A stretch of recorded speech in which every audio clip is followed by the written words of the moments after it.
अहिंसा के पुजारी और शांति के पुजारी गांधी जी की हत्या की गई थी आज ही के दिन। और आज 76 साल के बाद आज ही के दिन उन्होंने जनतंत्र की, लोकतंत्र की हत्या की है। एक तरह से लोकतंत्र के लिए आज काला दिन है। जिस तरह से इन्होंने गुंडागर्दी करके, सरेआम बेईमानी करके, और किस्मत से वो उनकी बेईमानी जो है वो वीडियो में कैप्चर हो गई। वो पूरा देश आज सोशल मीडिया के ऊपर और मीडिया के ऊपर देख रहा है कि किस तरह से इन्होंने वोटों की चोरी की है और इन्होंने ज़बरदस्ती चंडीगढ़ के अंदर अपना मेयर बनाया है। इशू ये नहीं है कि मेयर किसका बनना चाहिए। चुनाव है, चुनाव में हार जीत तो लगी रहती है।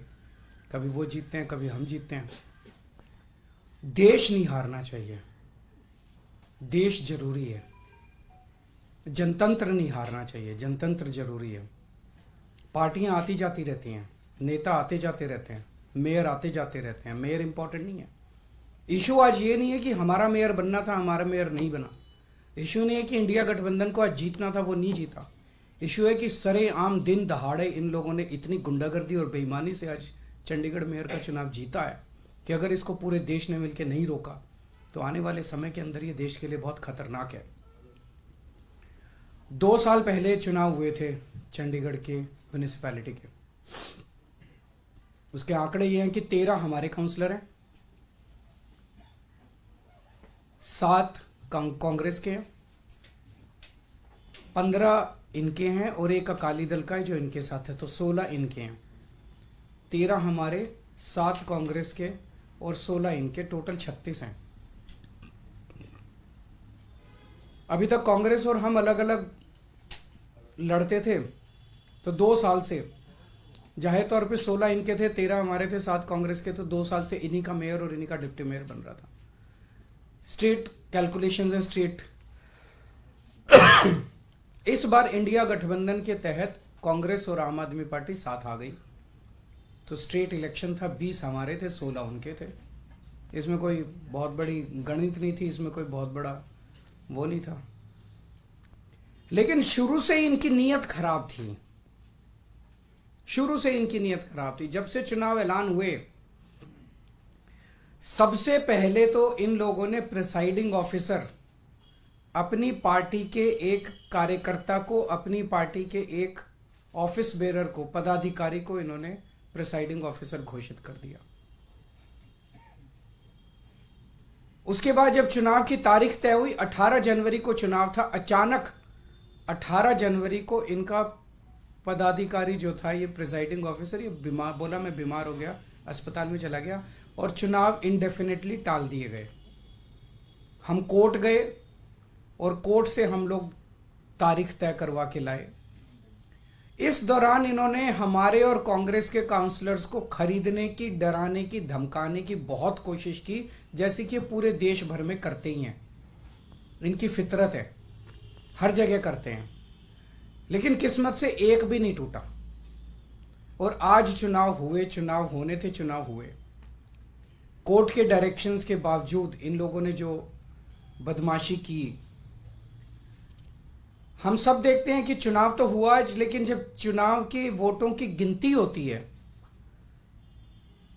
चाहे राज्य स्तर का चुनाव हो, चाहे देश का चुनाव हो, गिनती के वक्त मशीन का नंबर बताया जाता है, दिखाया जाता है। उसके बाद वोट जब उसको टोटल किया जाता है, मशीन का दिखाया जाता है, भाई किस पार्टी को कितने वोट मिले, सब कुछ दिखाया जाता है।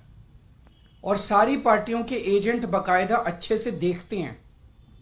यहां भी प्रोसीजर ये था, कानून में ये था कि हर पार्टी का एजेंट वहां बैठेगा और पार्टी का एजेंट को, जैसे दिल्ली में भी एमसीडी के चुनाव हुए, एमसीडी के मेयर का चुनाव हुआ, वो भी बैलेट पेपर से होता है, तो वो सारे एजेंट बैठते हैं, एक एक वोट बाकायदा सभी एजेंट्स को दिखाए जाते हैं।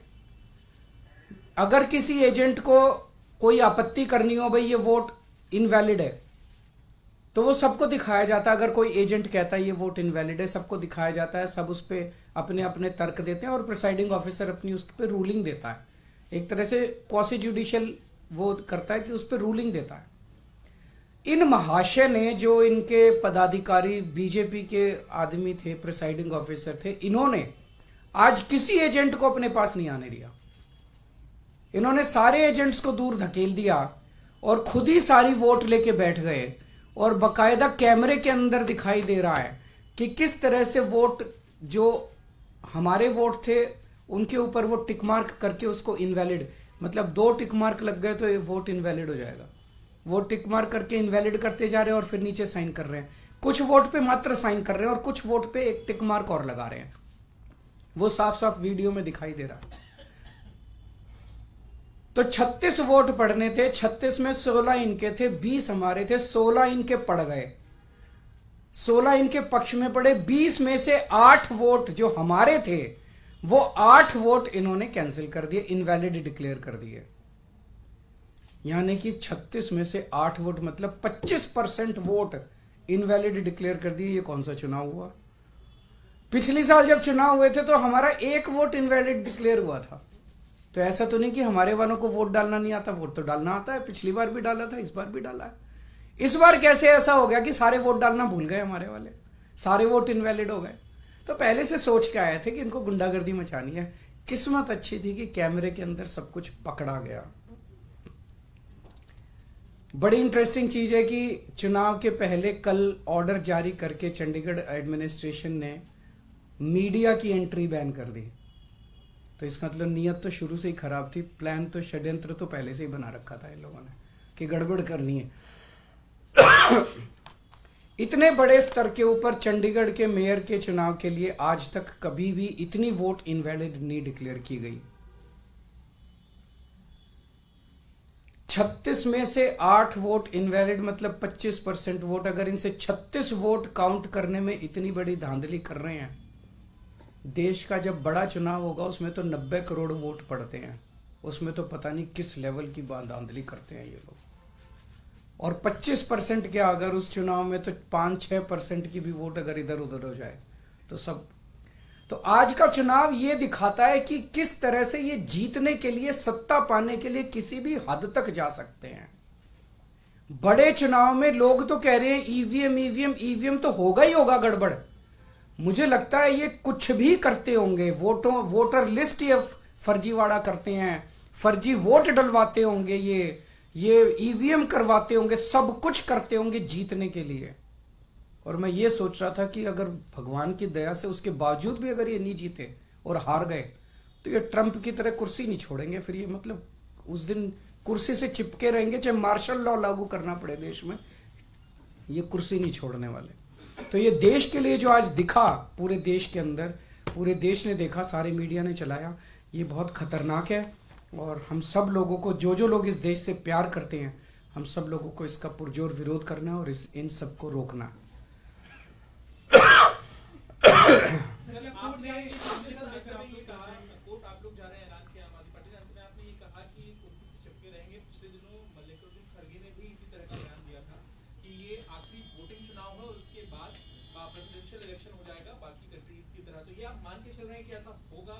ये सारे जो आसार दिखाई दे रहे हैं ये इसी तरफ इंगित करते हैं कि बहुत बड़े स्केल के ऊपर कुछ तो गड़बड़ है।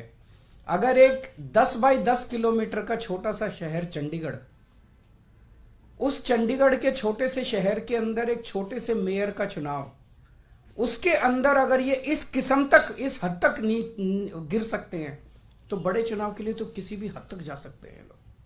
तो आप इस बात का समर्थन कर रहे हैं कि ईवीएम जो है उसमें भी अब गड़बड़ी करने की सरकार। देखिए अभी जो कई सारे मैंने देखे हैं वीडियोस, कई सारे, उसके ऊपर एक दिन अलग से चर्चा कर सकते हैं। इसके अलावा इंडिया गठबंधन को लेकर आगे भविष्य में सीट शेयरिंग को लेकर भी चर्चा चल रही है और आप भी लोकसभा चर्चा अच्छी चल रही है और बहुत जल्दी मुझे लगता है कि हमारे भी कुछ ना कुछ नतीजे आएंगे। कई राउंड ऑफ डिस्कशन हो चुके हैं। इस चुनाव के बाद इंडिया गठबंधन के नेताओं से, खासकर कांग्रेस के लीडर से क्या आपकी बात हुई है? क्योंकि एक प्रेस कॉन्फ्रेंस तो पवन बंसल थे, अभी बैठे थे, तो जो भी करने की जरूरत पड़ेगी वो करेंगे। आज मेरा मकसद चंडीगढ़ का मेयर इंपॉर्टेंट नहीं है देश के लिए। चंडीगढ़ का मेयर आम आदमी पार्टी का बने, इसका बने, उसका बने, इंपॉर्टेंट नहीं है। पर इंपॉर्टेंट है जो लोग गुंडागर्दी करके चुनाव जीतेंगे वो गुंडागर्दी का ही प्रशासन लेके आएंगे, वो आपके शहर में गुंडागर्दी मचवाएंगे। जो ईमानदारी से वोट जीतेंगे, ईमानदारी से चुनाव लड़ेंगे, वो शासन में ईमानदारी लेके आएंगे। आज इन्होंने जिस तरह से सरेआम गुंडागर्दी, अरे वोट, आपके वोट, जो वो अधिकारी है प्रिजाइडिंग ऑफिसर, उसके खिलाफ तो फोर्जरी का, फ्रॉड का, सेडिशन का मुकदमे चलने चाहिए, नॉन बिलेबल ऑफेंस है। उसने फ्रॉड करके सबके वोट बदल दिए उसने। ये कैसे परमिसिबल है? जनतंत्र तो सुप्रीम है, वोट तो एक तरह से बहुत सैक्रोसैंक्ट है किसी का भी वोट। आपने काउंसलर्स के वोट बदल दिए, काउंसलर्स के वोट पे टिक मार्क करते जा रहे हो और साइन करते जा रहे हो, टिक मार्क करते। ये क्या है? सरेआम गुंडागर्दी। ना वोट को मानते, ना किसी प्रोसेस को मानते, ना कानून को मानते, ना संविधान को मानते। सर, बिहार से लेके झारखंड तक जो ईडी कार्रवाई कर रही है और हेमंत सोरेन हो चाहे तेजस्वी यादव हो, इस पर एक प्रतिक्रिया आप दे दीजिए। क्या आपका कहना है कि ईडी इतने बड़े स्तर पे कार्रवाई क्यों कर रही है? मैं आपसे ही पूछना चाहता हूं कि क्यों कर रही है। एक इन्होंने माहौल ये बनाया पूरे देश के अंदर, अब राम मंदिर का वो उद्घाटन हो गया, राम मंदिर का, अब तो इतनी सीट आएंगी और इतनी सीट आएंगी। अगर इतनी सीट आ ही रही थी तो ईडी की क्या जरूरत थी? फिर ये सब नौटंकी करने की क्या जरूरत थी? इसका मतलब इतनी सीट नहीं आ रही है, इसका मतलब ईडी की भी जरूरत है, फर्जीवाड़े की भी जरूरत है, गुंडागर्दी करने की भी जरूरत है, तब सीट आएंगे इनकी। अगर अपने आप सीट आ रही होती तो क्यों करते ये इतना सारा? क्यों ईडी पीछे भेजते? क्यों नीतीश जी को तोड़ते? क्यों उधर एनसीपी तोड़ते? क्यों शिवसेना तोड़ते? क्यों सबके पीछे ईडी छोड़ते? ये इसलिए कर रहे हैं क्योंकि इनकी सीटें नहीं आ रही हैं। लोग इनसे परेशान हो चुके हैं, लोग फेडअप हो चुके हैं। इंडिया गठबंधन की सीट शेयरिंग ठीक से हो गई तो इंडिया गठबंधन इनको, आज अगर चुनाव ईमानदारी से हो जाता, इंडिया गठबंधन का सीधा सीधा था, 16 वोट इनके थे, 20 हमारे थे, हम इंडिया गठबंधन की पहली जीत होती। लेकिन ये तो इस तरह से गुंडागर्दी करके, बेईमानी करके चुनाव जीत रहे हैं। सीधा सीधा था। आज का चुनाव तो बड़ा सिंपल और स्ट्रेट था। हमारा एक भी आदमी नहीं बिका, 20 वोट थे हमारे, इनके 16 वोट थे। तो आज का चुनाव तो इंडिया गठबंधन जीत ही रहा था। तो फिर गुंडागर्दी करके इन्होंने इसको कर लिया। लगता है चुनाव आयोग का रुख करेंगे आप लोग? हैं जी? चुनाव आयोग का रुख करेंगे इस मामले में? क्या इस तरह से आप कह रहे हैं, आशंका जता रहे हैं कि ईवीएम को लेकर भी है और बाकी चीजों को लेकर, लगता है कि वो एक बहुत अलग, बहुत बड़ा मुद्दा है, किसी दिन बात करेंगे आपसे ईवीएम वाला। इसी में एक कंडीशन है, इंडिया ब्लॉक की पिछली बैठक में आप लोगों ने तय किया था कि इलेक्शन कमीशन के पास डेलीगेशन जाएगा और जो वीवीपैट के पर्चियां होती हैं उसको बैलेट पेपर के तौर पर, मेरे ख्याल से इंडिया गठबंधन की तरफ से रिप्रेजेंटेशन भेजा जा चुका है, तो उस पर मुझे उम्मीद नहीं है कि ये लोग कुछ कार्रवाई करेंगे। सर, इस इलेक्शन के लिए जिसको आप कह रहे हैं कि सिर्फ एक चंडीगढ़ का छोटा सा इलेक्शन था, उसके लिए खुद जेपी नड्डा जी ने बधाई दी है और ये कहा है कि प्रधानमंत्री नरेंद्र मोदी की जो लीडरशिप है उसकी वजह से यूटी में जो है इस तरीके का विकास हुआ, जिसकी वजह से आप इंडिया। जेपी नड्डा जी से पूछिए कि 8 वोट इनवैलिड किस बेसिस पे किए उन्होंने। उनसे पूछिए कि क्या उनके पदाधिकारी ने जिस तरह से वोट्स को टेम्पर किया, फोर्जरी की, क्या वो इसको सही मानते हैं? क्या वो इस तरह की प्रैक्टिसेस को, इलेक्टोरल मैल प्रैक्टिसेस को, चुनाव के दौरान इस तरह की बेईमानी को सही मानते हैं? और क्या वो इस तरह से पाई गई जीत को सही मानते हैं? क्या वो इसको अनैतिक नहीं मानते? क्या वो इसको देश के लिए नुकसानदेह नहीं मानते? क्या केवल येन केन प्रकारेण जीतना उनके लिए सब कुछ है? मार के, पीट के, वोट टेम्पर करके, सब कुछ करके बस जीत जाओ किसी भी तरह से।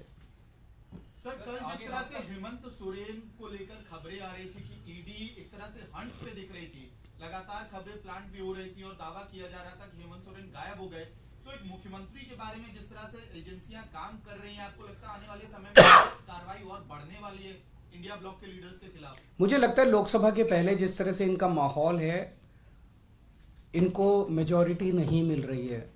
इंडिया गठबंधन स्ट्रांग है। आज आप मेरे से निकलवा लीजिए जो कुछ इन्होंने बिहार के अंदर किया।